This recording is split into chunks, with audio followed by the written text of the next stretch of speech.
jàngatee boobee sortie médiatique bi nga xam ne Ousmane Sonko def na ko ce week-end. waaw xam naa ne ñu ko doon conseiller ci wàllu communication def nañ liggéey bu am solo parce que tamit xam nga nit ci boppam boo tollee fenn fii ci wàllu politique il faut nga mel ne staff bu la wër benn mbootaay boo xam ne gii ñoo lay conseiller ci wàllu communication dafa génn ci moment bi mu war a génne tey moom loolu moom apprécier naa ko bu baax a baax parce que d'abord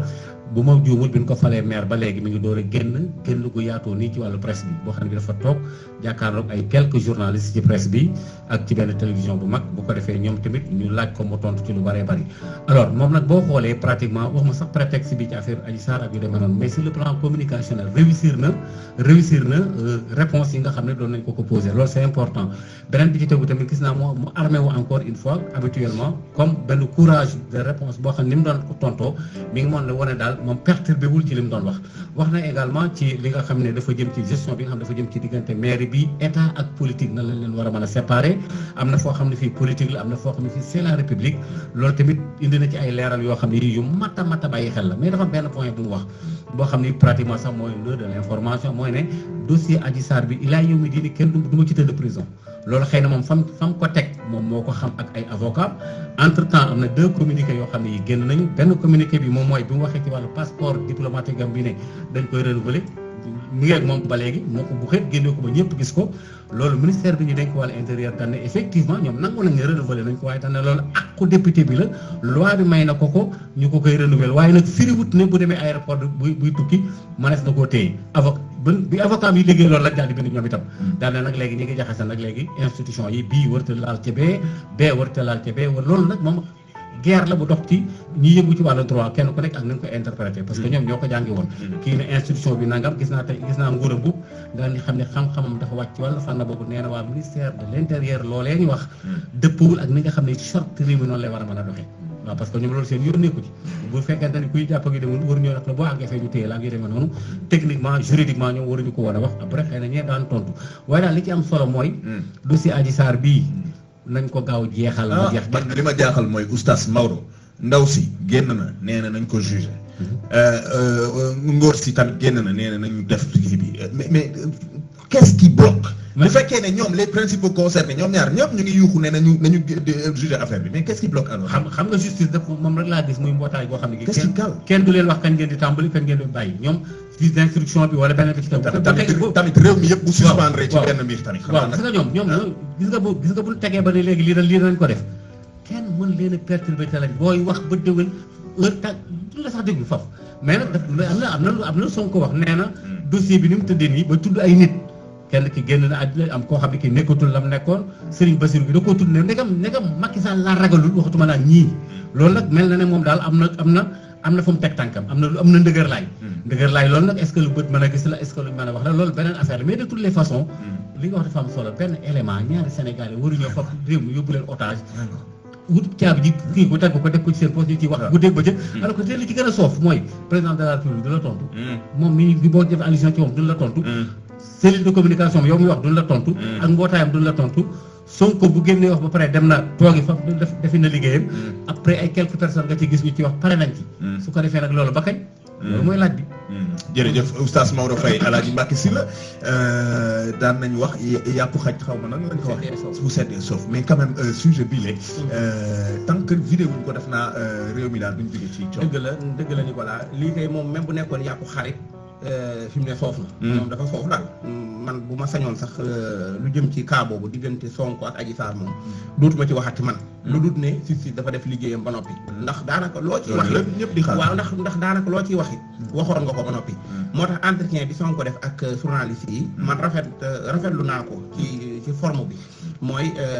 dañoo jógee ci ay élection yoo xamante ne Yewwi Askan Wi dañoo gagné yu baree bari loolu jaadu na ñu taxaw jàkkaarloo ak askan wi journaliste yi laaj leen lu jëm ci coalition boobu nga xamante ne nii dañoo ànd gagné ay maire ñoom fan lañ jëm lan moo aju ci loolu bari na laaj yoo xamante ne nii amal na njariñ askan wi yoo xamante ne mën nañ koo waxtaane malheureusement wax ji lu mu bari donte dañ doon waxtaane Sénégalais yëpp buñ xëyee ku ne dafay la jox 10 millions it buñ xasee ba dugg ci diggante Sonko ak Adji Sarr loolu mooy daal di suul li ñu waxoon lépp te loolu damaa jàpp ne ci réew mu organisé lu xew la ci diggante ñaari nit loo xam ne ñaari nit kenn ki moo tuumaal morom ji yoon nekk fi war a saytu loolu dëgg la du lu simple comme man muñ ko tuumaaloon wala keneen kuñ ko tuumaal ki ñu tuumaal kuy laaj am réew la am lu mu bëgg ëllëg doon koo xam ne mooy opposant bi nga xamante ne nii opposant bu radical la boo xamante ne nii amut maanaam taxawaay souvent booy seetaan da nga naan Ousmane Sonko ni mu ñemee Macky Sall dafa ëpp maanaam ñeme gi dafa ëpp maanaam nit ku da ngay xalaat daal ci xelum nit que ne ku nekkul ci dëgg est-ce que dina am fit yi maanaam nit ku ne ci dëgg léeg-léeg mooy am benn façon fit woowu ak taxawaay boobu ma jàpp ne coow li ministère affaires étrangères xëy def di tontu ci passeport bi ñu ko jox député ko war a amat dana dem ak du dem loolu jëru ko woon tontu loolu jëru ko woon su fekkente ne député war a am passeport bi am na passeport bi moom ci boppam nee na tukki soxalu ko loolu amul problème xam nga fan laa doon xaar ñu tontu fa mooy li Ousmane Sonko wax ne signé bi muy war a dem di signé ci siis ba en tant que kuñ def contrôle judiciaire signéetuma ay weer a ngi nii signéetuma ba pare yoon ne tekk léegi lan la ñuy xaar ndax dañuy xaar bañ dem ba 2024 bañ nekk ci war a déposer ay candidats war a jëm ci ay élections moom it ñi di ko woo comme ni ñu doon wooyee Barthélémy Dias mu war a dem di wuy ji bu boobaa mu xëy ne wuy jiwu ma réew mi xëy ne voilà élection yi tout ça et cetera c'est ça le problème indilaat ñu yeneen problème quoi léegi nag yoon nag daa war a doon ab tànk bu tàlli wala mu banku fi mu toll mooy fi mu nekk nii li ko yoon santoon bu fekkee mooy mu toog ci réew mi bañ a dem Ousmane Sonko tukkiwul mi ngi ci réew mi bu dee yoon da koo sant mu dem di war a signé ji na dem signé ji bu signé ji wut loolu na ci yoon daal di àddu ca loola bu fekkee lu ñu war a woo la bu dee damaa xamut lan la ñuy bu fekkee ay enquête la wala yu pareegut loolu mbirum yoon la waaye bu dee li war a daje lépp daje na rikk waaye nañu leeral mbir mi ñu laf ko féete ba ñu jàll ci leneen jàmm na ñooyu loolu rek laa ci am vraiment mais vraiment affaire u Adji Sarr Sonko defe naa gor ñëpp la foofu waaw gor yëpp la foofu ñi am programme ñëpp loolu foofu na lépp daal parce que man su may wax damay bëgg loo xam ne su ma ci waxee ba daaneel am na lu mu amal njariñ dara réew mi voilà loo xam ne évacuer nañ ko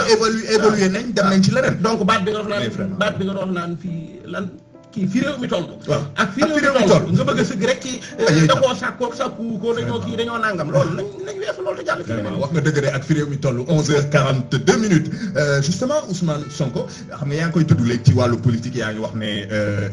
dafa mel ni sonal na lool président Macky Sall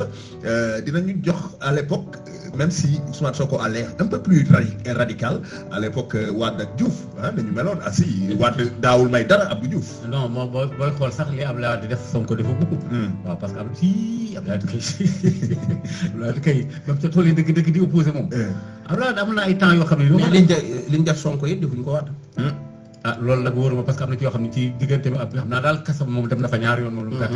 tëj nañ ko nag ràpp koo xam ne kii moom tudd na ko fii ci Rebeuss et puis tamit am na renseignements généraux yoo xam ne daanaka ci buntu këram lañ doon fanaan ak yeneen daal yoo xam ne yii dëgg tas nañ ay meeting am créé nañ ko fii am na sax ay nitam yoo xam ne faatu nañ moom tamit Abdoulaye Wade ci yëpp daal def nañ ko waaw yu méttee métti bon amoon na fi benn instant kii bi mu nekkee ci opposition ba affaire yi tàng mu ne en tout cas man je vais essayer de changer la rébellion Casamance à la guerre urbaine. Rébellion urbaine la bëggoon def guerrière urbaine. waaw guerrière quoi waaw mu nekk benn guerrière ngeen daal excusez-moi bu xam da koy changer bu ko defee penc bi yëpp di def di xeex quoi am naa waxoon na ko. guerrière urbaine la waxoon na koy transformer def ko la rébellion Casamance. mais xam naa ne wax dëgg waree rek dem naa ne. beneen bi nga tamit Allah dafa singali woon ak xam nga singali lu mu wax lu mu baaxul am na fi ay jamono yoo xam ne sax rajo yi daan ndox yeeg yooyu daan nañu Dakar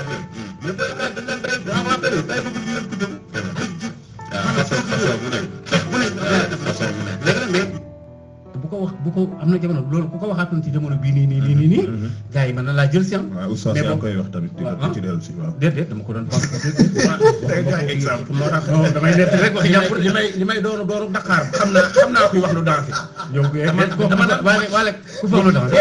man damaa nekk lay wax dong dafa am laa dafa wax loolu yàgg na. loolu passé na rek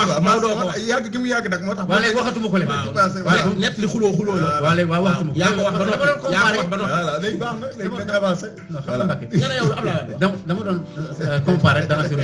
waxaatuma ko de di ngay gëraw lépp waaw dégg donc xam nga loolu def na ko fi ba noppi ay nitam xeex nañ ci ay meeting taal nañ fi ay affaires et cetera jaxasoo léegi nag bii Sonko ñëwee xam nga Abdoulaye waxoon na loolu Sonko. Abdoulaye wax na ko Sonko nee na ko bu ma la gisee nii rek sama xel dafa nekk fàttali su may ba ma ca tollee comme yow. c'est-à-dire que kon léegi dafa mel ni xeetu fan yooyu. waaw dafa mel ni Abdoulaye Wade dafay incarné fan boy bi noonu. voilà Sonko dafay incarné un tout petit peu ci comportement yi nga xam ne Abdoulaye Wade amoon na ko à l'époque. loolu lay xaw a firi mais de toutes les façons. moment bi Sonko nekk nii kenn werantewul ne moom opposition bi moom moo nekk ci bopp bi loolu kenn weranteetu ko mais nag li Mbacke wax rek dafa am solo Sonko mi ngi ci dem ak benn courage boo xam ne bii man jaaxal na ma quoi li muy wax daf koy wax et puis il prend tout son temps du perturbé wu il dit ce qu'il doit dire wax ko ni mu ko war a waxee ba nag boo ko laajee question il te répond calmement loolu man maanaam sérénité boobu mu àndal noonu. c'est un opposant farouche et li ci gën a dëggu li koy gën a firndeel mooy à chaque fois qu'il fait une sortie même bu ñu nekkee un dimanche voilà ñi gën a mag ci kii bi dañuy daal di def réponse vite fait parce que voilà duñu ko bàyyi mu tracé xam nga lu ko def gis nga tamit leen li nag dana ci dellu ginnaaw dafa am loo xam ne mbiru suñu borom da cee raxaale waaw foofu laay yem kon baax na jërëjëf Oustaz Maodo Faye xam naa ne li ñu dese ci temps bëriwul Papa Laye di nga ma jéggal de des na